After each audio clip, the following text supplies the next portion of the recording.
Good evening, friends. We are here again on a Thursday evening, and for a little fun, we have titled the subject of this evening as "A Lot Can Happen Over Doing Nothing." Many of you surely have had coffee at the very popular coffee shop chain in our country, Cafe Coffee Day.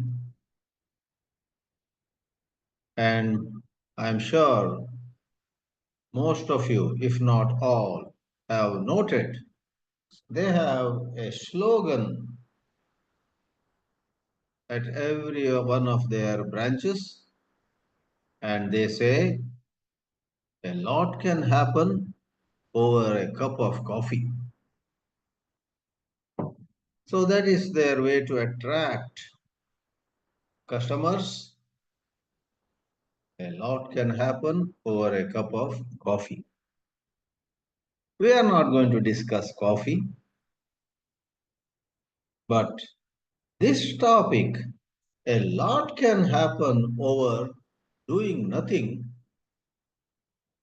is not fun.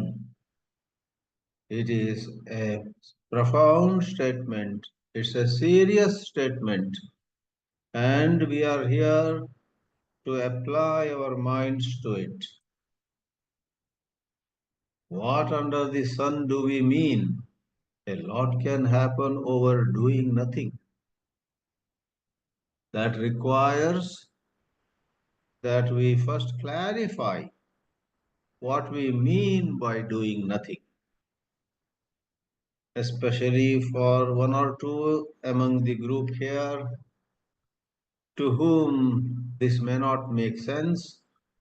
It's very necessary to clarify that doing nothing is in no way some sort of laziness, some sort of indulgence, some pursuit of pleasure we get lost. It's not really some idleness, though they may look alike. You may have heard of a story where a king was passing by a large pond, a beautiful pond with a lot of water and some water lilies growing in the pond. The flowers were moving against the breeze, whatever, a piece of natural beauty. And the king, as he was passing by that pond, noticed that there was a well built, fairly young man, 32 or 34 years old, sitting upon a rock and just gazing at the water, at the pond, doing nothing. The king noticed him and said, "All right, maybe he's taking a short break amidst in between his work." After a while, the king was walking back by the same spot. After half an hour or so, this young man was still sitting, doing nothing. Doing nothing is our topic this evening. So this man was doing nothing.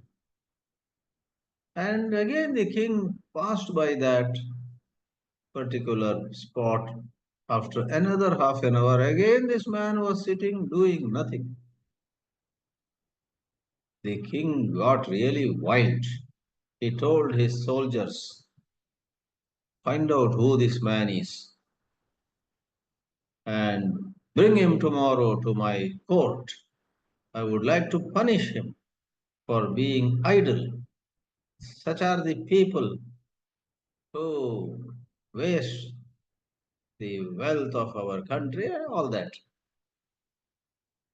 The soldiers went up to the man and asked him, and the man said, I am of such and such family, I am son of such and such person.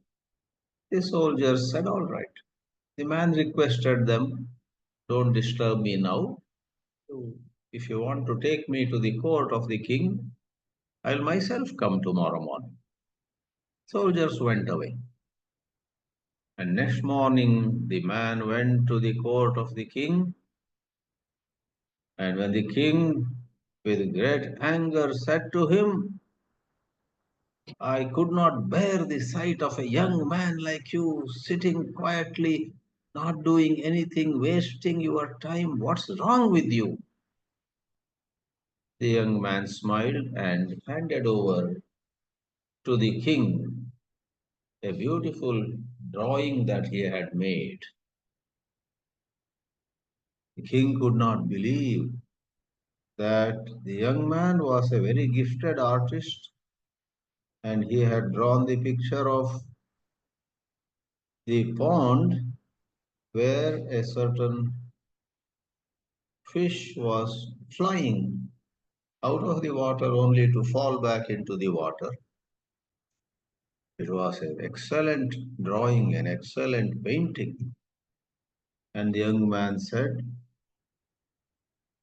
Your Excellency, or Your Honor, whatever, Your Highness, I wasn't really idle. I wasn't lazy. I'm sorry if I let you misunderstand me. I was actually waiting for a moment where the fish would fly up and fall back. And several times I had to see it very carefully, and then I drew this painting, this drawing.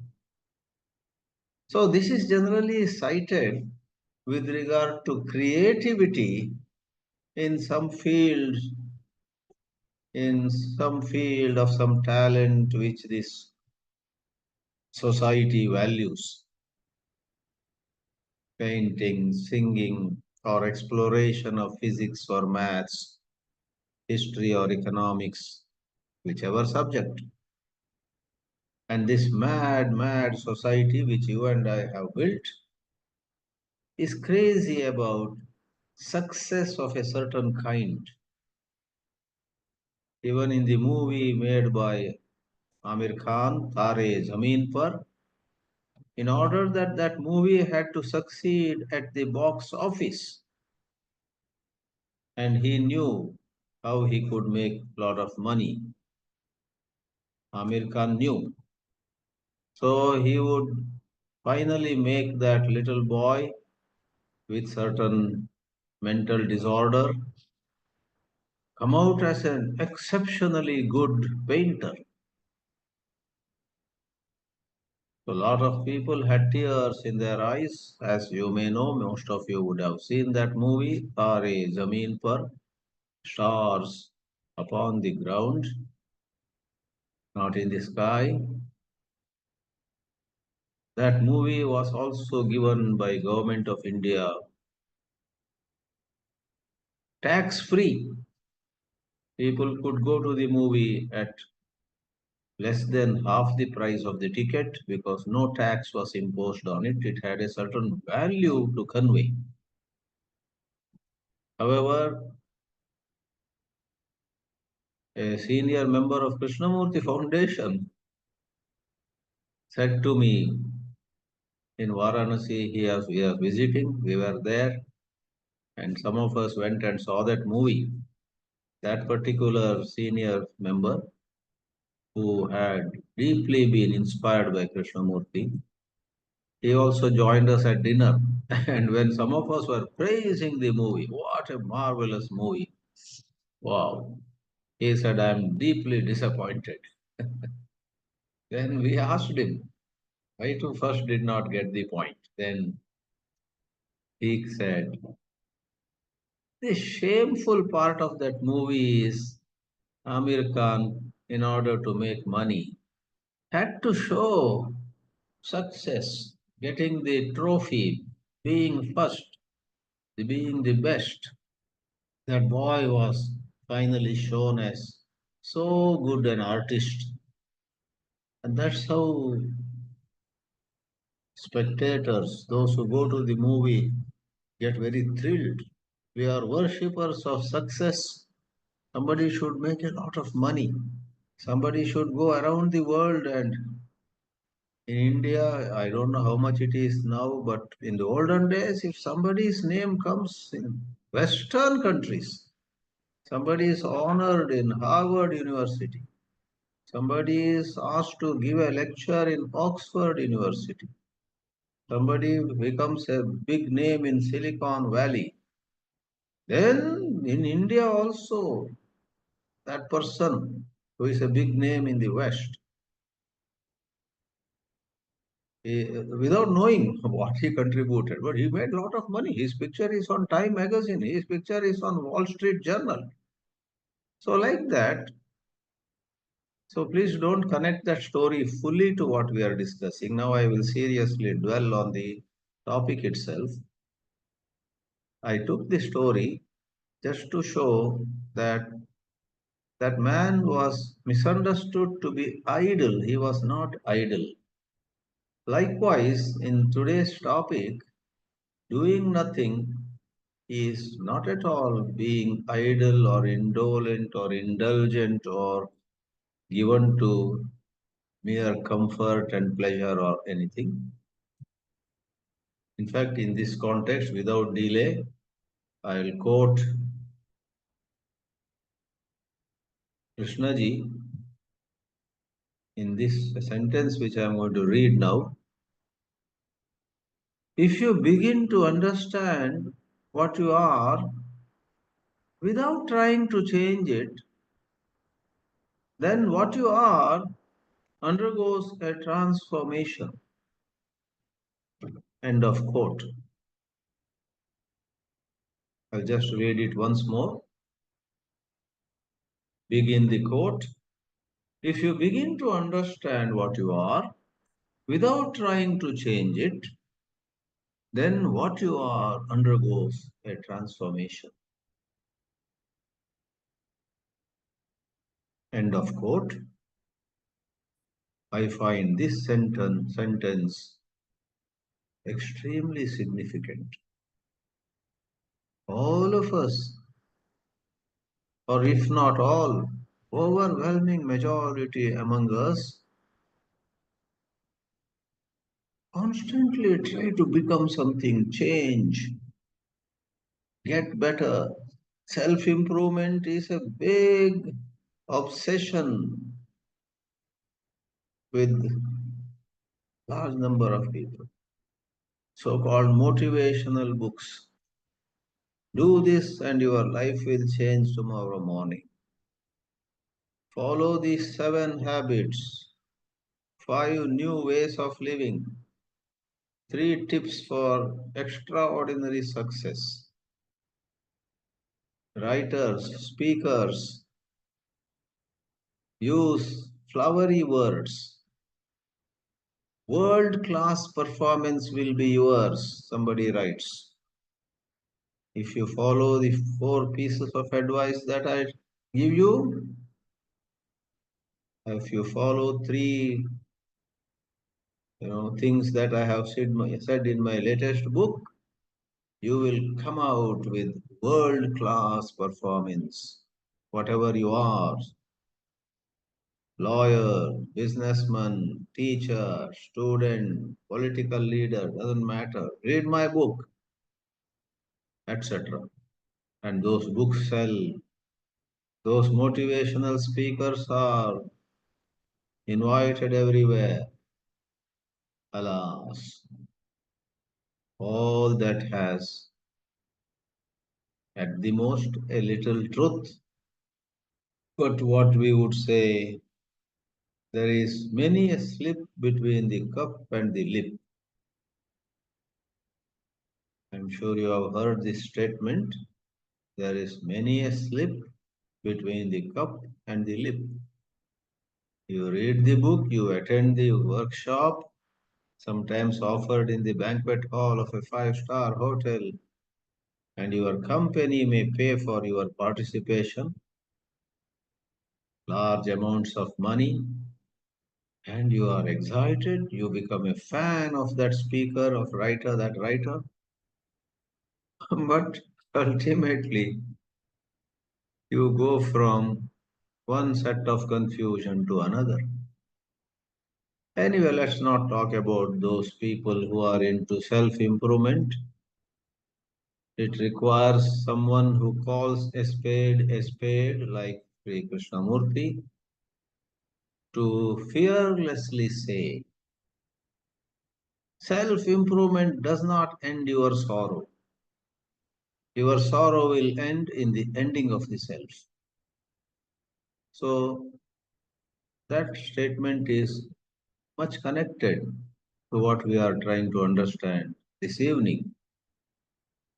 If I want to change myself, what does it mean? I have an image of myself which may not be true, but with my conditionings, with my present value structure, with my present beliefs, I look at myself in a certain way.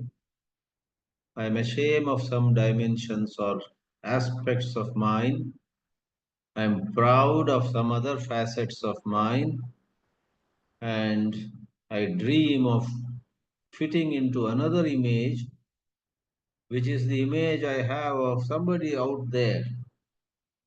How I wish I could be like her. How I wish I could be like him. Thought is working havoc here. Conditioned thinking is taking us to, if I may say, ever widening circles of confusion. We'll be going round and round, not reaching anywhere, not arriving anywhere, and then comes this statement: don't try to change yourself. As I quoted, if you begin to understand what you are without trying to change what you are, then what you are undergoes a transformation. Well, without going long on it, let me say this topic of this evening, on which I would request all of you to share your thoughts. This topic is about the distinction between doing and seeing.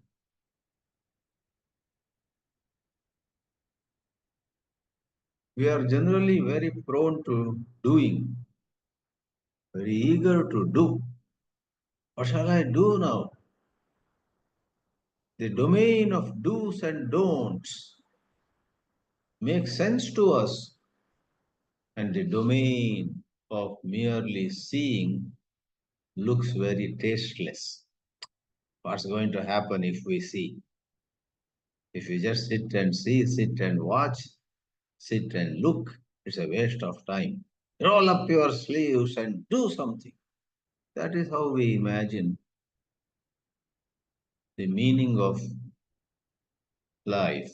Or to make our day meaningful, you must be doing something from morning to evening, etc.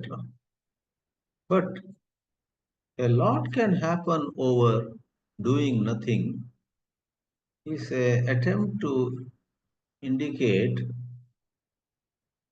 that instead of getting carried away by ideas of doing, we are not against doing, but if we give too much importance to doing, and if we think doing is the be all and end all of life,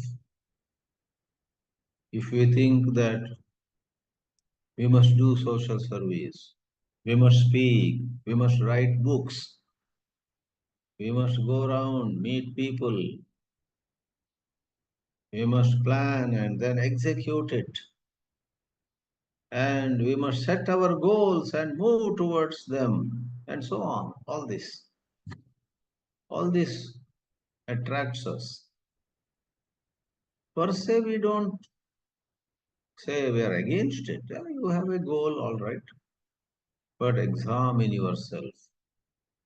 Do you think that setting a goal and then becoming somebody, becoming richer, becoming famous, etc., brings about transformation, puts an end to your sorrow? Suppose your goal was to become rich, you were poor before and sad, and later you will be rich and sad in a new way, if not sadder. Therefore, someone said the tragedy of modern civilization is decreasing happiness amidst increasing comforts. Increasing convenience and comforts are the hallmark of today's living. Everybody has a smartphone these days, and everybody has access to a lot of comforts. I need not list them.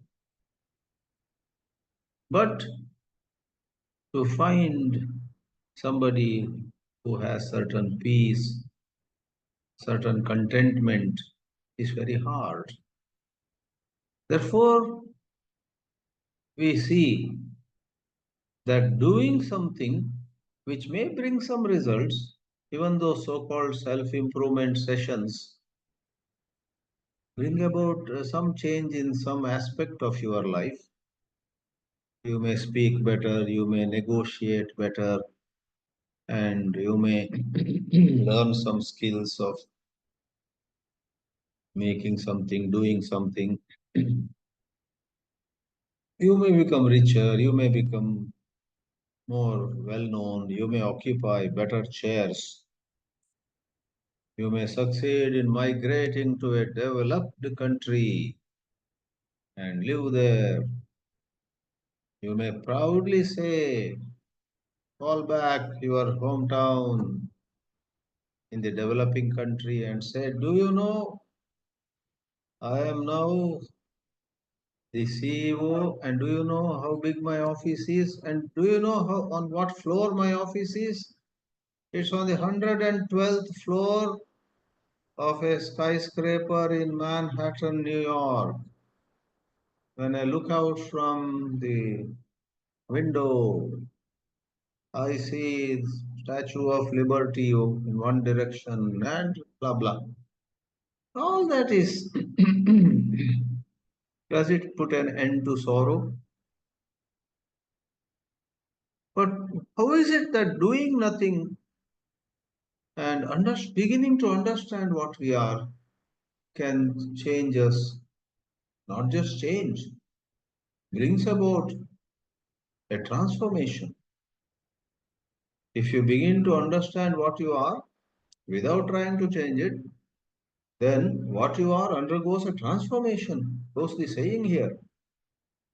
How can it happen? Well, it's in understanding that many a false outlook, many a false judgment of others or of our own drops off like a dry leaf separating from the tree and just getting blown away in winds. Many prejudices drop off. We have been chasing unnecessary dreams. What it means is there comes about a great self acceptance, and that is not laziness. It is misunderstood generally that to accept ourselves as we are is the main obstacle to any progress. There are witty statements by famous people. Bernard Shaw said, more for wit and humor. He also, I guess, understood life deeply. But in this statement, I'm going to quote, for wit and humor. After all, he was a playwright, he was a popular speaker, he was a man of literature. He was not a seer who went about putting an end to sorrow of humanity. He wrote Pygmalion and other plays. As you know, the play Pygmalion by Bernard Shaw became a big movie in the good old days. Um, I forgot the name of that movie. It's where a girl living in some slum of a city is brought by an English professor, and then she slowly learns wonderful English. Pygmalion was the play he had written, the movie, some name. A great movie of the 60s, I guess. I too was not born or not watching English movies that time. My Fair Lady, yeah. My Fair Lady. My Fair Lady became a very well known and highly appreciated movie with great star cast and so on. I don't know so much about English movies anyhow. In all my life, I must have seen just a dozen English movies. That's all. So Bernard Shaw, what did he say? He said there are two kinds of people in this world. One is content, another is ever dissatisfied. The words may be slightly different, but he broadly meant this. Some people are content, and some others, no matter what they achieve, what they get, they are eternally dissatisfied. And then he added, it's the second category who are responsible for all progress in society. All progress, all growth, all wonderful things are not because of these content people, but because of the dissatisfied, disgruntled, unhappy people. So we don't have to take Bernard Shaw's statement as Vedavakya, but there is some piece of truth in it. But this wisdom of doing nothing is neither about false contentment bordering on laziness, nor about habitually remaining dissatisfied. No matter where you reach, again you say, I'm not happy.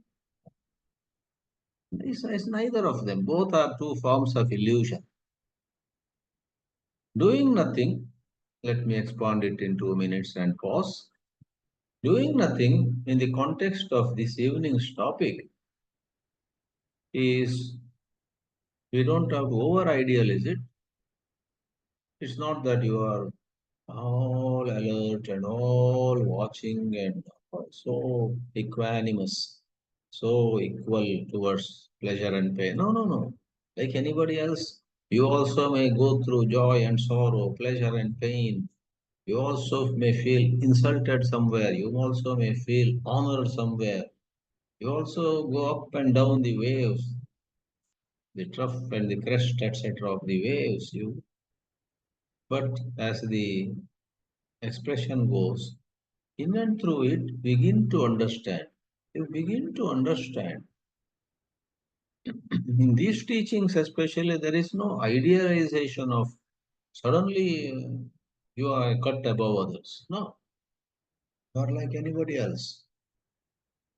Therefore, Harshadji often mentions, I am actually yet to fully understand it. In these teachings, freedom is at the beginning. So it's somewhat related to that, I guess. Freedom is not idealized as somewhere, something where you arrive at the end of a Maha Sadhana. If anybody thinks that Krishnamurti's teachings are the highest kind of sadhana and we need 5 to 10 years minimum to you put that in on the scale of time and then you say, I have crossed stage 3 of Krishnamurti, now 7 more. It is what you call such distortion of teachings. There are no stages, there are no goals set, there are no measurement of how far you have come in these teachings, etc. It mocks at that kind of model. Gradually, you arrive. You are far better than somebody else. You are more advanced and somebody else is a beginner. All these judgments, all these grades, gradation is questioned, if not mocked at. To get into such gradation itself is strengthening of the self. Therefore, begin to understand. Don't try to change. That's where doing nothing. Don't do anything. Whatever has to happen will happen in the light of that understanding. Understanding brings about certain changes in your physical life, whether it is about whether you get up early or late, whether you frown at somebody's imperfection or you close your eyes. So many behaviors, so many behavioral patterns in us. Rather than bringing another pattern and say, from this pattern I must go to that pattern, you understand the present pattern of your behavior, present, inner structure of your celebration or mourning over something. You are crying over something and you are gloating and feeling proud over something else. Just understand without any verbalization, by merely seeing. That is doing nothing. And a lot can happen. A lot can happen when you are into doing nothing, but there is understanding. Understanding is blossoming. I've attempted, maybe not done full justice to it, but that's all right. That's all right. We are all here to attempt, applying our mind, our intelligence to these challenging topics. Thank you. Let me pause here. Harshad sir, would you please like to add something on this? Please unmute and say. Yes. Yes. Thank you, Swamiji. This to do nothing, that is the most difficult thing to do because it seems to me that very few people can sit alone and just do nothing. Once in my culture class, I was talking about this doing nothing, and one student said, "Sir, it is difficult not to do anything." And she said, even when you are breathing, you are doing something. So, activities, physical activities are going on in our body. But what is meant here in this topic, doing nothing, it means that initially, if a person is very busy life is living, and there is no space to sit alone and and, and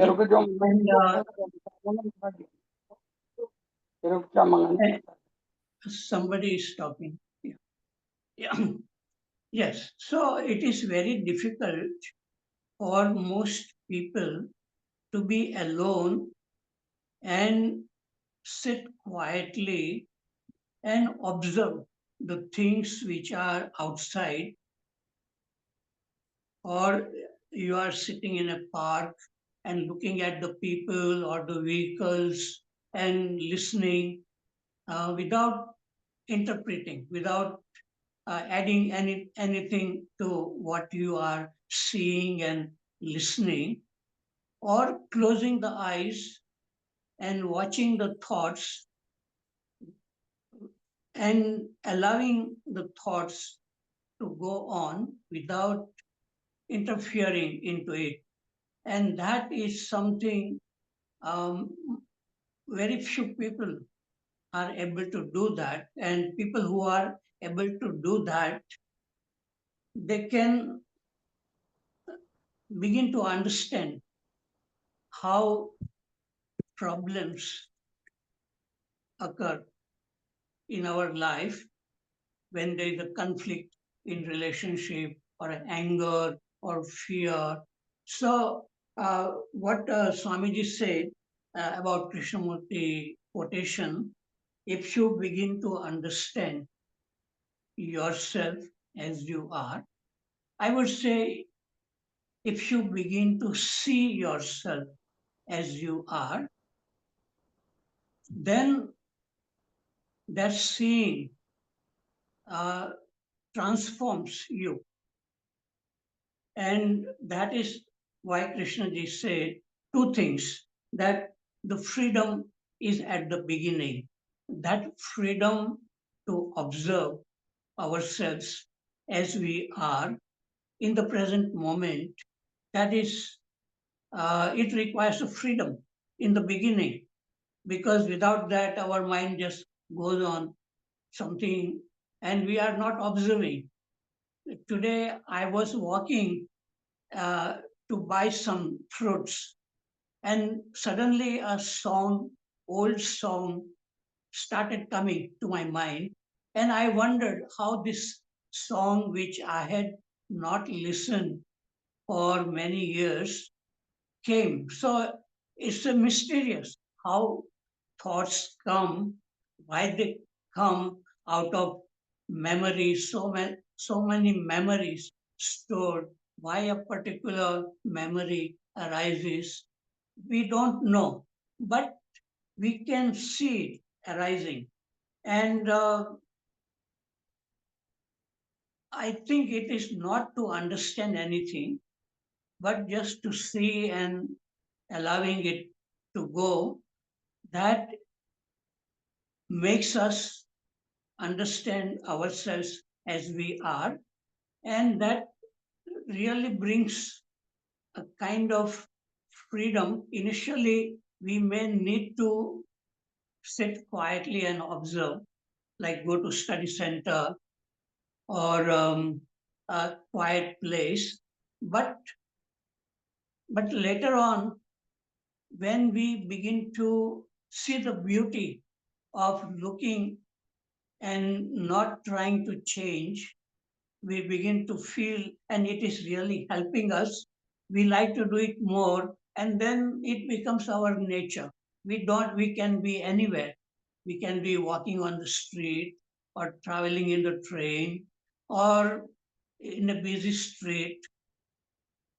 This watching can go on effortlessly, and that is the real beauty. But one has to begin. And in my life, I started observing my own mind clearly after what Krishnaji said, that this thought creates the thinker, this me, and this thinker tries to change thought. So that really made me begin to look at my own mind, and I found it very interesting to look. It's not a burden when you are really curious to understand your own mind. But if you are doing it with an effort, with a motive to become somebody, then it will create more burden on you. So the real question is, are we really interested in looking inward exactly without doing anything, whatever thoughts are going, observing it without interference. And then, if we can do it, and then it really begins to change our body and brain also. And then we begin to see the tree and the clouds, or everything, nature looks so beautiful when the mind is just observing and not naming it, not thinking something else. So this doing nothing is the most difficult thing, but people who can just be curious and alone and turn their attention inward and look at, they can really come upon something extraordinary within their own mind.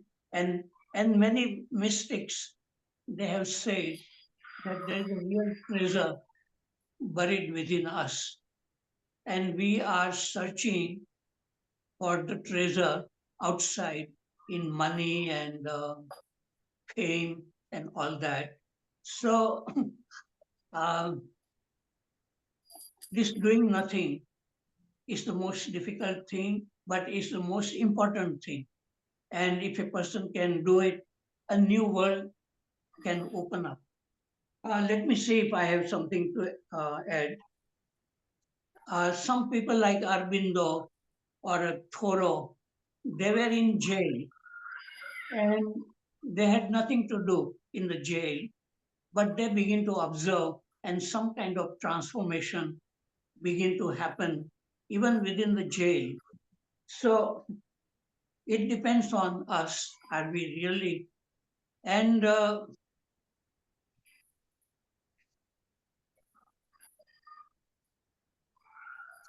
this, yeah, I will repeat again. The freedom is at the beginning, whether one can sit quietly, turn the attention inward, look curiously, without doing anything, without any motivation, something begins to happen. Something new begins to happen. Okay, I will finish right now. I maybe later on I missed something.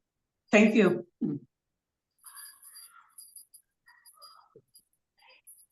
Is there anyone, Modak? You can say him to speak, please. He has Dinesh been Waghmare. very sounding. Please ask him. Dinesh Waghmare, ji, please come forward. Are you able to hear my voice, sir? Yes. Yeah, yeah. Today's topic, as per my views, is a really difficult topic. What was the intention or what was the feelings of JK when he said this is in toto, it is very difficult to understand. But what I think about it or what I understand about it is basically what he means that doing nothing doesn't mean there will be no action. Action will always be there, but it will originate from a state which is without self or empty mind. So to understand this, this is a very, I think, a statement which is for a very mature person who has really gone in deep into the teachings of Krishnamurti, and then only he can understand this. That's what my feelings are.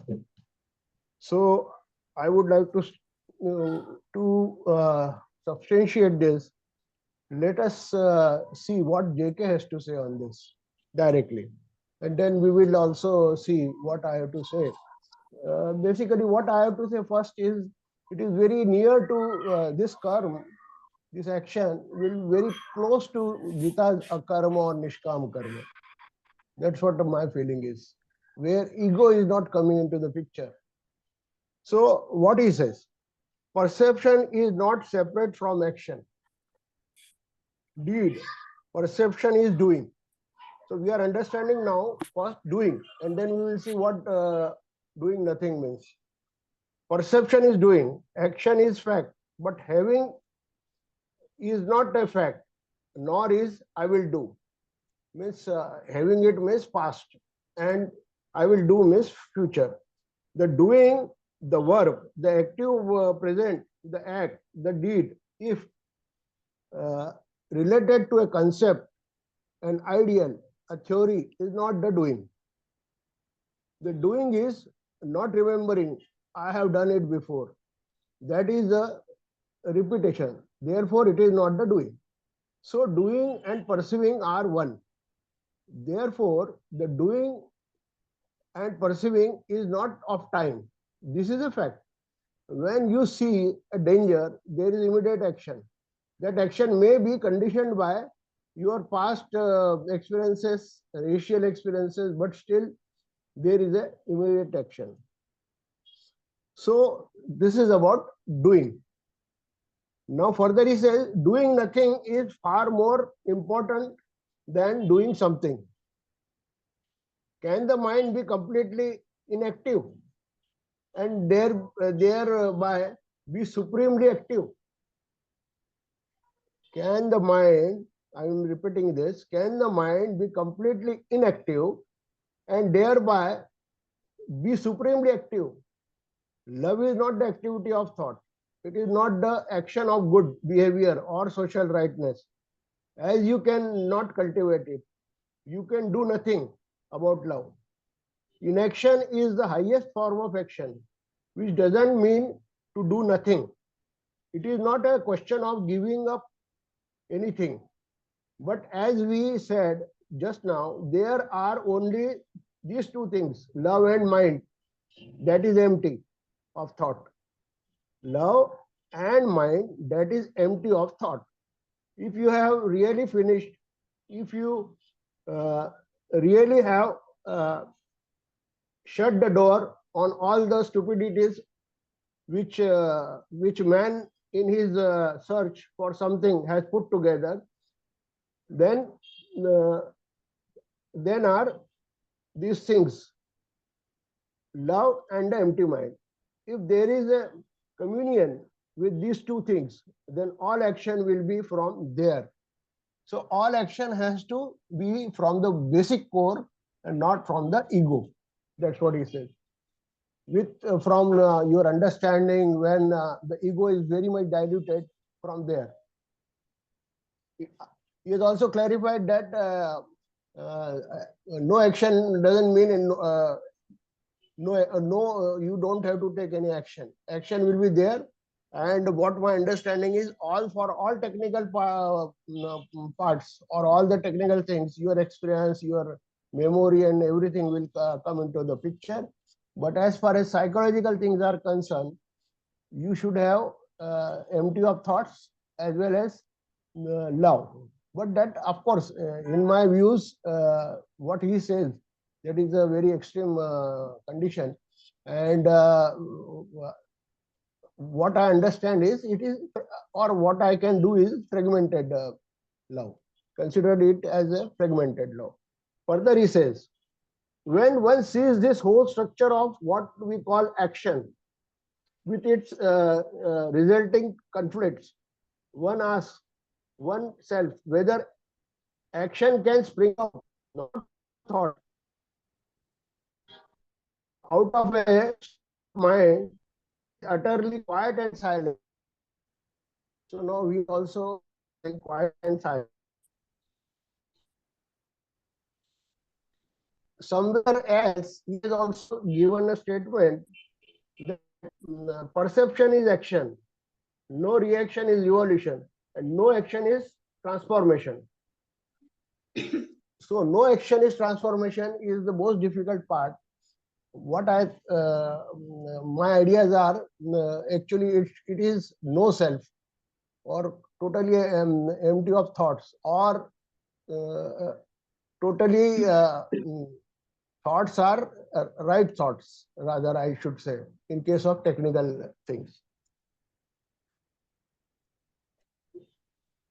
Further, what my views are about this silent state, what he said, are there are two things. One is silent state and another is dynamic state. What I mean is, when there is an extreme, there is an condition, or there is a challenge in outer world, then dynamic your state will come into the picture. And when you are just observing, you are alone or in isolation, and just observing your thoughts, that is a static thing. But what he means, in both the cases, the basic silence will be there, and already he has explained elsewhere that this silence is not the absence of noise. This is beyond that. So this silent state will be there, and he can attain both the things, means in outer world as well as in the uh, inner world, with no action. Provided this is possible only provided ego is diluted. He has there is an order inside, and there is a complete dropping off the unnecessary thoughts and all that, etc. So right now I would like to say this much only, then we'll see. Thank you. What are the reactions of, or what are the responses of Swamiji and Harshad sir on this? Because there is some difference of opinion here. That's what I feel.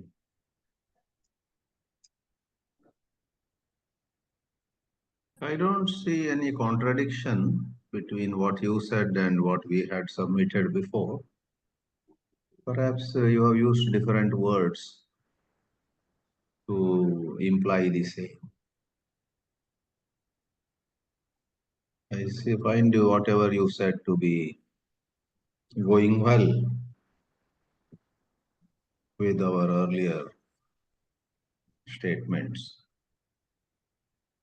If you feel that there is a certain difference that you have pointed out, you may kindly let us know. Do you feel something was different from or contradictory to what Harshadji or I had said? That means you see things in a different way than how we saw. Uh, I thought that there was indication that there will be no action for some time, but I don't think there will be no action for some time in this statement. Action will be there, but it is without self or without this, with empty mind, empty thought, means without thought. Ah, yeah, that's a very interesting observation you made. We also did not say there would be no action at all. But even as there is action, there is reaction, there is maybe disappointment at not meeting with success at some time, some places. There is celebration also at succeeding in some action we took. All we are saying is there is a uh, attempt to understand why was I so happy today when I got to know I got a prize? Why was I so disappointed that somebody else got recognition for the work I had done, etc. Without verbalizing, like I now explained, we begin to see the pain. I had to get that recognition, and somebody else is praised by everybody. There's some pain in me. I begin to understand that pain. Or even other things. Somebody has gold and diamonds, and there is some envy rising in me. I also plan to go for some gold and diamond. So something attracts me, but I'm nowadays reading about being free from desire, but actually I have desire. So there is action also following desire. But even as there is desire in me and action trying to fulfill that desire, there is an attempt to understand, and that zone, it's like another zone where there is an attempt to understand. So two people are going on a boat, and both of them see a mango grove. The person rowing the boat says, sir or sirs, this mango grove belongs to somebody who was a peon at the government office some 10 years ago. Now he has become so rich. Now let's say two people are going, you and me. Both of us say, really? From being a peon attendant in government office, he became owner of such a huge mango grove. Wow. And both of us get a desire. How we wish we could also be rich like his. Now comes the difference. One of us maybe notices that desire and plans to do something, notices that plan to do also something about it. Another also has desire and some action that is planned, but the second person might be more aware. That's all. Being aware of desire, action. That's all that makes the distinction, in my opinion. Harshad ji may throw some light. I like to say that in Rishi Valley School, students and teachers used to sit quietly in the evening watching sunset, and it was a time for students and teachers to be quiet and look inward and see how their mind is working. But I, it seems that most of the students, they did not like to sit quietly because they are used to activity, physical activity, and that mind also is very busy throughout the day. So that momentum of the mind continues. And so, though some time is given to students and teachers to be quiet, but people can't use that time creatively because something is going on, and sometimes students don't like to go in the evening. They don't like Astachal, watching sunset. And but later on, after many years, they say it was very good. So they did not enjoy being quiet, but later on they felt that it was very important thing. So um, what I am saying that um, very difficult to watch clearly our mind exactly as it is and not trying to change it. It's like a river which is the stream of thinking is going on, and just watching it without doing anything to it, that is the real meditation. I think that is a real intelligence, what Krishnaji would say, and that really begins to affect us in every way. A new way of learning, looking, listening comes from such an observation. And I also like to say that doing something is all right too. There are many good activities like yoga or pranayam, walking in a park, listening to music. All these are also good. But how do we do it? How do we listen to music? Because many times I see that students, they are playing cards and the music is going on and they are talking, and they are not really listening to music. So listening to music means really flow with the words, the meaning, the feeling behind the music, and it's a wonderful thing to listen to music, or to walk in a park and look at the trees and flowers and birds. But I see many people going to the park, but they are talking about business and something, they are doing physical exercises and so on. Nothing wrong with that, I would say. But um, how we do anything is very important than what we do or don't do it. So initially, yes, one needs to be alone in a good place like study center. But later on, one can be in one's room or anywhere in a park something is going on all the time within our mind, and are we really watching, observing it, and seeing it exactly as it? So that is what a kind of an ongoing, effortless meditation, watching what is. That is what Krishna's teachings are. And then there is nothing to be do something or not do anything. It's not like that. The life goes on with activities, and those activities, they don't become a burden. Even studying doesn't become a burden when the mind is really into study. But students, I find, they force themselves to study, and there is a lot of conflict, and there is a desire for entertainment and all that. So, what Krishnaji is saying is something marvelous if people can really do it, but maybe it is the most difficult thing to do. Okay, I have finished. Thank you.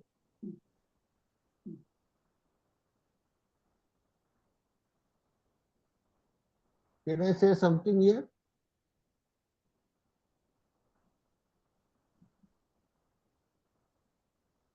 Let Pradeep ji say something. Yes, Oh, it's audible, friends. Yeah. Yes. Am I audible? Okay. Uh, how I have seen it, this topic, when I saw this topic, what I see different. It is because everything has been said in a number of words. I'll try to tell you what, in minimum words, what I have seen in this topic. Because the topic is a lot can happen, and can means potential. Can happen, definitely. But I say a lot happens. Most of it happens when we are not doing anything. And that is the greatest thing, that maintenance of order that is created by the disorder created by doing that too, the self-centered doing. We are all doers. That's why Harshadji said that doing nothing is the most difficult thing. This message is for doers. Naturally, who will feel, and whether, we can't say whether one can do it, because it's not a question of doing. You see, a doing mind neither can see nor listen. I'll try. I have seen, I have listened to what different people, different speakers have explained. So this is the main thing is, can you see and listen properly? So disorder created. Because in agriculture, in my career, there is a beautiful book by Masanobu Fukuoka. It's known as One Straw Revolution. In that, he talks about doing nothing agriculture. So the message is that least interference with the order that is already there all around us, and maintaining. It is maintained moment to moment. The order is maintained. That's why we are surviving and talking about it. So simply, it is related to the self, and that's why doing nothing doing nothing is difficult for the doer. Otherwise, seeing, when you say seeing, perception is action, for whom? Then you are guided by the natural order. You see, no, you are not, you have no agenda. What Dinesh was talking is empty mind. I don't know what that emptiness is, empty mind, I don't know. But this much I know, that I want to see, just see, that's all. So that's why transformation is that transformation must be guided by the order around, all around. So that is probably how I take it, how I have taken it. And this happens because in my research career also, I used to go to fields and stand there just like that, seeing with a almost nothing, seeing plants as they are, just like that, just like that. And you will know the entire picture, what are the problems, what this plant must be feeling, and what utility it has, or what, everything is very clear when you go with that vacant mind, without your knowledge, without preconceived papers in your mind and research in your mind. When you go like that, and fortunate I am, because I didn't have much knowledge, so I used to go and stand there, and I could find that a number of things became very clear to me, not worked out otherwise. So this is what I have to say, that uh, this is all what I have to say. Thank you, friends. Thank you.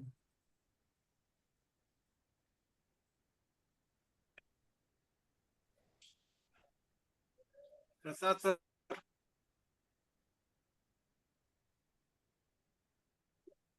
Yes, you called me? Yeah. Okay, sir. Sir, this topic, I mean, initially it didn't give me any clue as to what it means. I didn't understand what it means. Then, like most things, I looked up in the Google, and there is some passage by Krishnanji on this topic. So, there is something he has said on this topic. Anyway, I don't have any intention of quoting all that he said.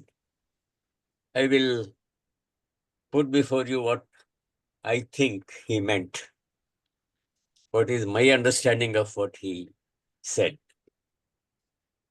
You see, it is very difficult for most of us not to do anything. To do nothing is very difficult. Not simply not doing something, but even to sit in your room without a book, or watching the TV, or talking with somebody. All these activities, we can't live without these activities. So what does it mean? It means that our brain is overactive. It is always chattering. There is no quietness in the brain. There is no silence.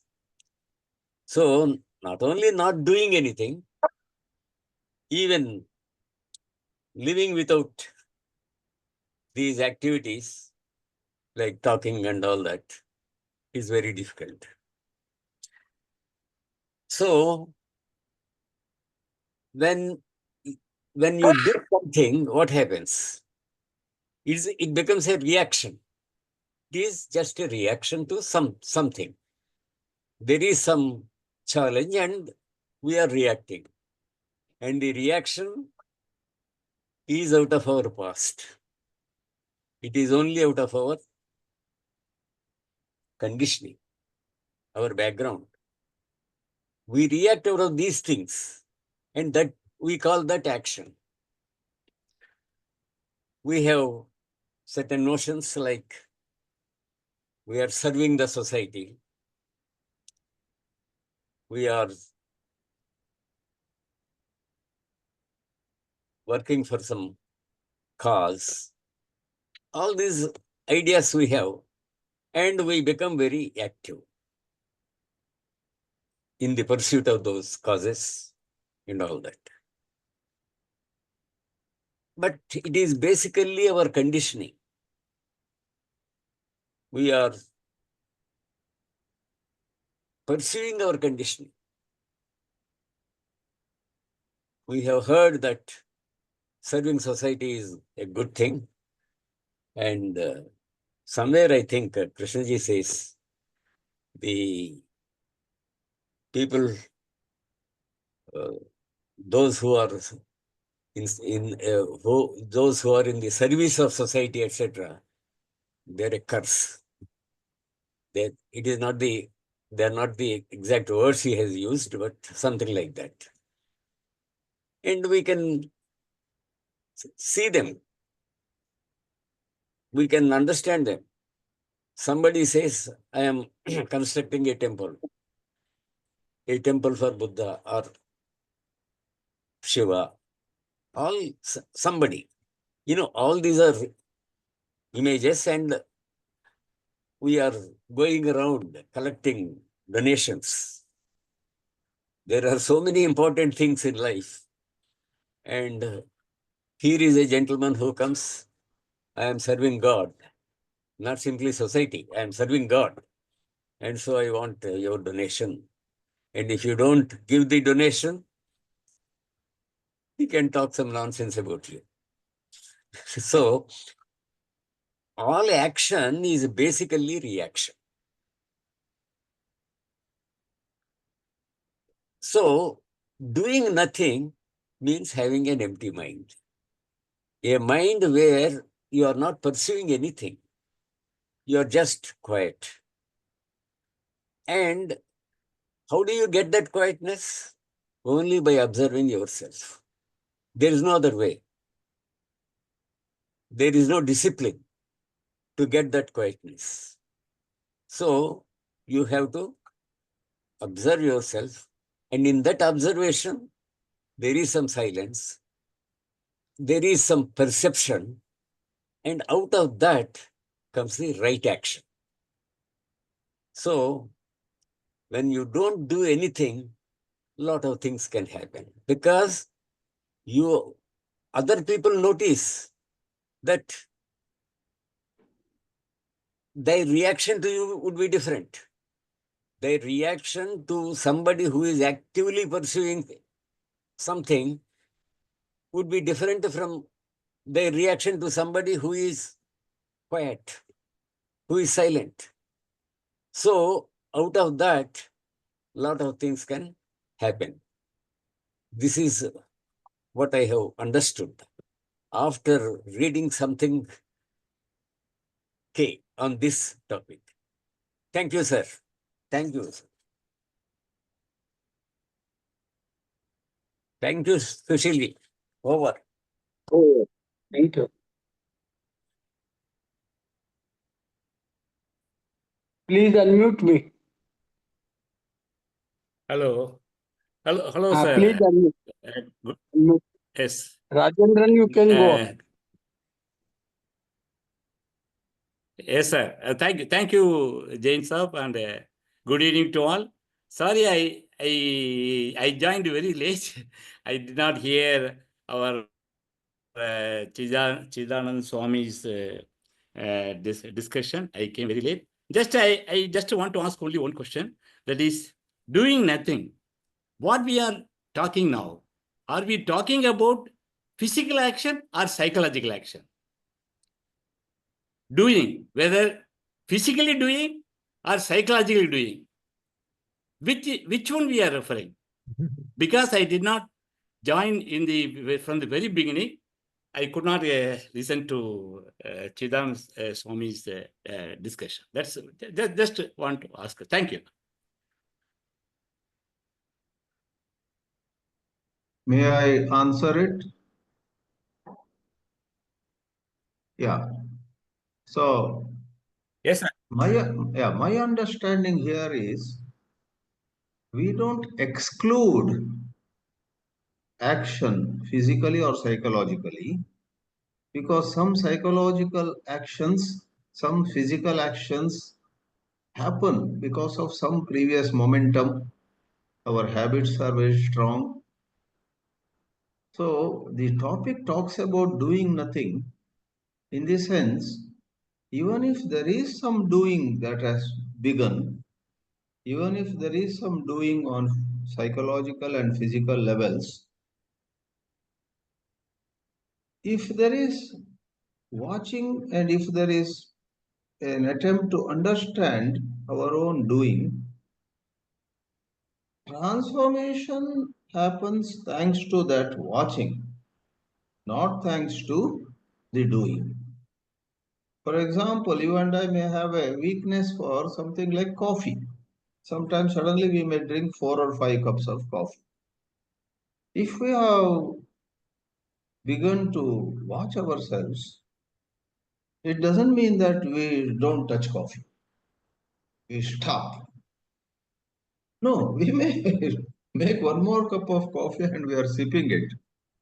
But there's an inner eye which is quietly watching. And there comes about a certain understanding.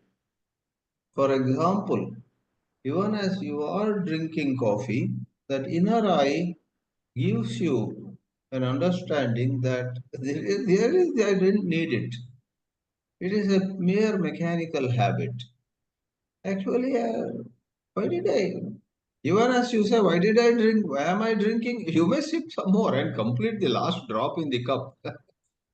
However, there is a big difference how you were into a habit before. When you were into a habit before, you were acting physically, you are acting psychologically, lost in your own world. Now, when you are watching, you are noticing, you begin to understand how mechanical you have become. How without really needing, without that pleasure of coffee or the stimulation of that coffee, without that making much of a difference to you, yet you are going on and did not leave even one drop in the cup. So you become intensely aware of your mechanical behavior. And once you are aware of that, it has to come down. Transformation has to begin. Not by writing down in red letters, this is the last cup I am going to drink. Tomorrow onwards, no coffee. So those are silly things in the light of these teachings. Not through resolving, not through deciding, but through noticing that, hey, this is so silly. I don't actually need at all. It no more gives me any, without it also I would have been better, etc. So there is a non-verbal understanding of the silliness of something that we were doing, and that understanding of how this was not required and it was in fact foolish, it was silly, that understanding initiates a change in us. We may drop coffee the next day, we may drop coffee after a month. That's a different matter. But that understanding begins to work in the deepest recesses of our consciousness. That's the idea. Thank you, sir. Thank you. Thank you. Because my my understanding is doing nothing physically. That's a very, we can try and we can succeed also without doing anything.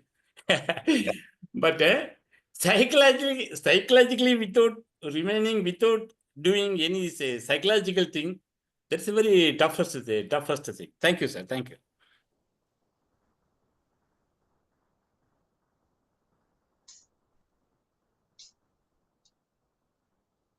I think M. Lakshmi wanted to speak. She put her hand down now.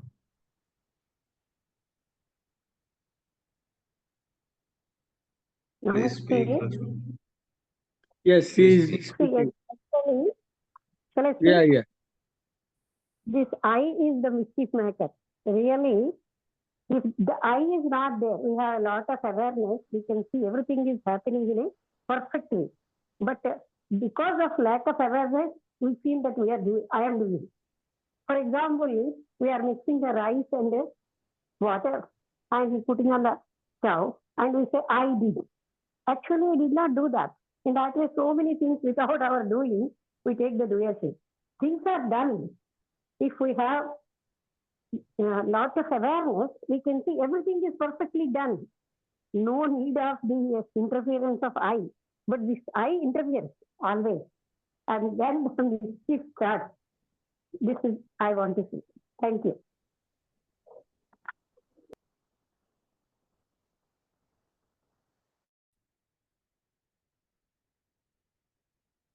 what Chidanandji calls the self. The self starts operating. It's always operating. We have to keep an eye on the self.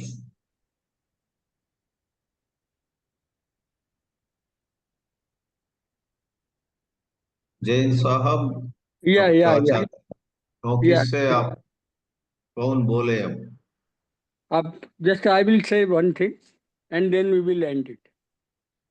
That is my proposal. Until and unless you make vigorous effort, you cannot know that effort takes nowhere. say Efforts it is again useless. say it Until again and unless you make vigorous effort, great efforts, mm-hmm. efforts will show you it takes nowhere. uh, If you do nothing, you are with yourself and things naturally happens. That is the reality. But this self-confidence is such a great thing that it makes you so self-confident that it can solve the problems. But it is itself is a problem. The only thing by which you can do it, that you leave it. If you leave the self, then you can do naturally what is right. What happens? Only hard facts can teach you. Nothing verbally you can learn. Nothing verbally you can learn. Number of times you fail in learning when you teach yourself verbally. Verbal conviction has got no conviction at all. The only conviction is hard facts which teaches you that this self is useless. Then and only then you can come to the point. That is what I feel. Should we end it beautiful now? Should we end it now? So, unless Modak, please unless end it. unless you want to give a chance to somebody who has raised the hand. Oh, yeah, you wonderful, sir. I was not seeing who is there.